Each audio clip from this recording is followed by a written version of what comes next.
Hello friends, आज हम लोग पढ़ेंगे next unit that is fat and oils. तो चलिए वीडियो को स्टार्ट करते हैं। सबसे पहले हम लोग देखते हैं फैट एंड ऑयल्स होते क्या हैं। Fat and oils are the major part of the lipid present in the adipose tissue of the mammals. तो fat and oils major part of lipids होते हैं जो कि मैमल एडिपोज टिश्यू में present होते हैं। Fat and oils are the ester of fatty acid and alcohol. Fat and oils जो होते हैं ईस्टर और फैटी एसिड के ईस्टर्स होते हैं। And of the hydrolysis given to fatty acid and alcohol. जब ये फैट एंड ऑयल्स होते हैं फैटी एसिड और एल्कोहल से बने होते हैं, तो पुनः अगर हम इसको हाइड्रोलाइज करें तो अपने फैटी एसिड एंड एल्कोहल में डिग्रेड हो जाएंगे। Fat on hydrolysis bye enzyme lipase give corresponding fatty acid and glycol. जो फैट होते हैं वो उनको हाइड्रोलाइसिस कराते हैं अगर लिपिड एंजाइम के प्रेजेंस में, तो फैटी एसिड एंड ग्लिसरॉल को प्रोड्यूस करेंगे। ये देखते हैं हम, फैटी एसिड होता है प्लस ग्लाइकोल, अगर ग्लिसरॉल है तो उसको अगर हम कैटालिस्ट के प्रेजेंस में रिएक्शन कराएंगे तो हमको देगा ट्राइग्लिसराइड्स। ये ट्राइग्लिसराइड्स के स्ट्रक्चर होते हैं। नेक्स्ट देखते हैं types of fat and oils. Fat and oils are two types. जो फैट एंड ऑयल्स होते हैं दो टाइप के होते हैं। पहला होता है सिंपल फैट एंड ऑयल्स। पहला सिंपल फैट एंड ऑयल्स होता है। Simple fat and oils mix with one group of fatty acid with glycerol. जो सिंपल फैट एंड ऑयल्स होते हैं वो एक group of fatty acid and glycerol के mixture होते हैं। इट इज़ नेचुरली सिंथेसिस और नॉट फ्रॉम लेबोरेटरी। यह नेचुरली सिंथेसाइज होता है, इसको लेबोरेटरी में नहीं सिंथेसिस किया जा सकता। नेक्स्ट होता है मिक्स्ड फैट एंड ऑयल्स। इनको हम लोग कम्प्लेक्स भी कह सकते हैं। It is more complicated structure and identical property. इसके जो स्ट्रक्चर होते हैं बहुत ही कॉम्प्लिकेटेड होते हैं और इनकी प्रॉपर्टी जो होती है आइडेंटिकल होती हैं। It have different group fatty acid mix with glycerol. इनमें अलग अलग फैटी एसिड और ग्लिसरॉल के मिक्सचर होते हैं। It form naturally. इसको हम लोग नेचुरली भी फॉर्म कर सकते हैं या सिंथेसिस भी कर सकते हैं। नेक्स्ट देखते हैं हम लोग difference between fat and oils. जो फैट एंड ऑयल्स होते हैं उसमें क्या क्या डिफरेंस होते हैं। दोस्तों ये बी फॉर्म थर्ड सेमेस्टर के लिए मोस्ट एक क्वेश्चन आ सकता है difference between fat and oils, जो कि 5 नंबर में पूछ सकता है। पहले हम लोग देखते हैं फैट्स क्या होते हैं। Fats are solid semi solid room temperature. जो फैट होते हैं सॉलिड या सेमी सॉलिड में होते हैं एट रूम टेम्परेचर। जो हमारा रूम टेम्परेचर होता है नॉर्मली हम लोग देखते हैं 30 डिग्री सेंटीग्रेड, तो 30 डिग्री सेंटीग्रेड पे ये सेमी सॉलिड या सॉलिड फॉर्म में होगा। Fat contain large amount of saturated fatty acid. जो फैट होते हैं वो large amount of saturated fatty acid होते हैं, यानी कि उसमें सिंगल बॉन्ड होगा। ओनली जो इसके स्ट्रक्चर होंगे उसमें सिंगल बॉन्ड प्रेजेंट होंगे। Fats melt high temperature. जो फैट्स होते हैं वो हाई टेम्परेचर पर मेल्ट होते हैं। Fats are more stable. जो फैट होते हैं मोर स्टेबल होते हैं। Fat do not contain double bond. यानी कि जो फैट होते हैं वो डबल बॉन्ड कंटेन नहीं किए हैं, तभी तो वो सेचुरेटेड होते हैं। नेक्स्ट हम लोग देखते हैं oils. Oils are liquid at room temperature. जो ऑयल होते हैं लिक्विड फॉर्म में होते हैं रूम टेम्परेचर पे। Oils contain large amount of unsaturated fatty acid. जो ऑयल्स होते हैं large amount of unsaturated fatty acid contain किए रहते हैं। Oils melt at room temperature. जो ऑयल होता है वो रूम टेम्परेचर पे ही मेल्ट हो जाता है। Oil are less stable. जो ऑयल्स होते हैं लेस स्टेबल होते हैं देन फैट्स।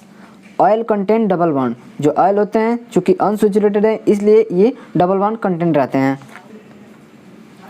नेक्स्ट हम लोग देखते हैं simple fats and oils and उसके example. When the free fatty acid and triglyceride are same. जो सिंपल फैट एंड ऑयल होते हैं उसमें सेम ट्राइग्लिसराइड और फैटी एसिड प्रेजेंट होते हैं to form a simple compound of a fat and oils. इसके example होते हैं जो सिंपल ग्लिसराइड होता है ग्लिसरॉल ट्राई पाल्मिटेट जो होता है वो सिंपल ग्लिसराइड होता है। नेक्स्ट एग्जांपल होता है ग्लिसरॉल पाल्मिटो स्टीरोओलिएट जो कि मिक्स ग्लिसराइड होता है। नेक्स्ट हम लोग देखते हैं difference between fats and oil. जो फैट्स एंड ऑयल होते हैं उसमें डिफरेंस क्या होते हैं based on the difference melting point, यानी इनके मेल्टिंग पॉइंट के आधार पे ये कितने प्रकार के होते हैं। पहले हम लोग देखते हैं melting point same common of fatty acid. Same common जो फैटी एसिड होते हैं उन सब में मेल्टिंग पॉइंट कितना होता है। सबसे पहले होता है मायरिस्टिक एसिड। जो मायरिस्टिक एसिड होता है उसका मेल्टिंग पॉइंट 58.0 डिग्री सेंटीग्रेड होता है। नेक्स्ट होता है पाल्मिटिक एसिड। पाल्मिटिक एसिड का मेल्टिंग पॉइंट 63 डिग्री सेंटीग्रेड होता है। Next stearic acid. Stearic acid का मेल्टिंग पॉइंट 30 डिग्री सेंटीग्रेड होता है। Next oleic acid. Oleic acid का टेम्परेचर 4 डिग्री सेंटीग्रेड होता है। नेक्स्ट देख लें ऑकरेंस, यानी कि ये कहाँ से प्राप्त होते हैं। इन प्लांट्स कौन कौन से प्लांट्स फैट्स एंड ऑयल प्राप्त हो सकते हैं। पहला होता है कॉटन सीड, यानी कि जो कॉटन सीड्स होते हैं उनमें से हमको फैट एंड ऑयल प्राप्त हो सकते हैं। कैस्टर बीन, जो कैस्टर बीन होते हैं उनसे फैट या ऑयल्स हमको प्राप्त हो सकते हैं। Next peanut. Next coconut, coconut होते हैं, उनसे भी हमको फैट एंड ऑयल प्राप्त हो सकते हैं। इन एनिमल्स, कौन कौन से एनिमल्स हैं जिनसे हम फैट्स एंड ऑयल प्राप्त कर सकते हैं? टूलो फैट, जो टोलो फैट होता है वो किससे प्राप्त है? Fat of the cats, sheep, horse and cow. जो फैट प्राप्त होता है शिप के, कैट से, हॉर्स से एंड काऊ से, उसको हम लोग कहते हैं tallow. Use for the industrial soap making, जिसका यूज हम लोग इंडस्ट्रियल सोप बनाने में करते हैं। नेक्स्ट हम लोग देखते हैं properties of fat and oil. Fats oil होते हैं, उनकी क्या प्रॉपर्टी होती है? पहला देखते हैं हाइड्रोलिसिस। हाइड्रोलिसिस क्या कहता है? They are nearly hydrolyse by heating with acid, alkaline और super heated steel. Alkaline hydrolysis of fats produce salt और फैटी एसिड। जो एल्कलाइन हाइड्रोलिसिस होता है फैट्स का, वो प्रोड्यूस करता है साल्ट और fatty acid. Also called as soap, उसको हम लोग सोप कहते हैं। रिएक्शन, जो रिएक्शन होता है उसको हम लोग कहते हैं सपोनिफिकेशन। ये हमारा रिएक्शन होता है जिसमें ट्राइग्लिसराइड होता है, वो सोडियम हाइड्रोक्साइड की प्रेजेंस में बनाता है ग्लिसरॉल और सोप, यानी कि ये साल्ट होता है, फैटी एसिड साल्ट होता है, इसको हम लोग सोप कहते हैं। देखते हैं हाइड्रोलिसिस बाय वाटर। वाटर की प्रेजेंस में अगर फैट एंड ऑयल्स हाइड्रोलिसिस करें तो क्या फॉर्म करते हैं? The fat undergoes hydrolysis under presence of water और 6 to 8 atmospheric pressure and the presence of zinc oxide and catalyst.